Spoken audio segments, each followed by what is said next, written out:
శ్రీవారి మూల విరాట్టు వెనక ఒక సొరంగం ఉందని, అందులోకి స్వామివారి యొక్క నిర్మాల్య పుష్పాలను వేస్తుంటామని, అర్చకులు వెనక్కు తిరిగి చూడకుండా వేస్తుంటారని, అది ఎక్కడో కాళహస్తి దగ్గర తేలుతుందని, కలియుగాంతంలో అది నిండిపోతుందని, ఇటువంటి కొన్ని అపనమ్మకాలు, కొన్ని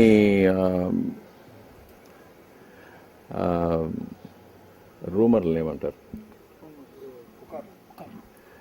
కొన్ని పుకార్లు, భక్తుల యొక్క అజ్ఞానం వల్ల ఇలాంటివి షికార్లు చేస్తుంటాయి. కానీ స్వామివారి వెనుక వైపు అటువంటి సొరంగం అనేదో మరొకటో ఏది లేదు, జలపాతం అనేది ఏది లేదు.